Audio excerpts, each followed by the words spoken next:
আজকে আমি ছোট মাছ রান্না করব, নদীর পাঁচমিশালি ছোট মাছ। তো ছোট মাছের জন্য আমি আসলে এখানে কিছু সবজি অ্যাড করব, আলু আর সিম। আর এই সিম কিন্তু বিচিওয়ালা সিম, তো অল্প সবজি দিব। আর যেহেতু শীতের দিন একটু সবজি দিয়ে রান্না করলে আসলে খেতে ভালো লাগে। তো এখানে কাঁচামরিচ আর অনেকগুলো পেঁয়াজ দিয়ে দেবো। তো পেঁয়াজগুলো আমি সুন্দর করে একটু কুচলিয়ে দিচ্ছি যাতে করে তরকারিতে সুন্দর করে মিশে যায়।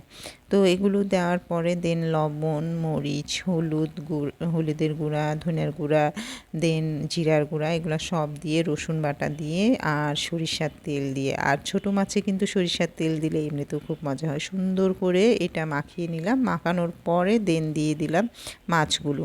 তো মাছগুলো দিয়ে আমি একটু আলতোভাবেই মাখাবো। আর যেহেতু এটা নদীর মাছ, এটা কিন্তু ভাজার কোনো দরকার নেই। এরকম হাতে মেখে রান্না করলে কিন্তু খেতে অনেক স্বাদ লাগে।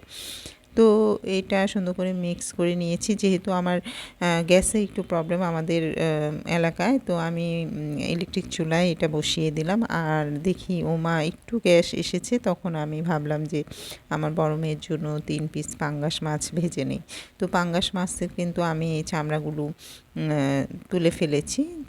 দেন তারপরে এটা মশলা দিয়ে ভেজে নিচ্ছি, এদিকে হচ্ছে। আর আমি এখানে একটু দিয়ে দেব ধনিয়া পাতা। মাছগুলো একটু উল্টিয়ে দিলাম, দেওয়ার পরে একটু ধনেপাতা দিব ছোটো মাছে। আর শীতের দিনে ধনেপাতা দিলে কিন্তু অনেক মজা লাগে। আর যেহেতু টাটকা ধনেপাতা ছিল না, আমার ফ্রোজেন করা ছিল, তো সেটাই আমি দিয়ে দিলাম। তো ফাইনালি রান্না ডান। এখানে পাঙ্গাস মাছ ভাজি, দেন সবজি রান্না করেছিলাম, আর আগের দিনের তরকারি ছিল। আর এই তো পাঁচমিশালি ছোট মাছের। তো কালারটা খুবই সুন্দর হয়েছে আর খেতেও দারুণ লেগেছিল। তো আলহামদুলিল্লাহ আমরা সবাই খুব মন ভরে খেলাম। সবাই ভালো থাকবেন। আল্লাহ হাফেজ।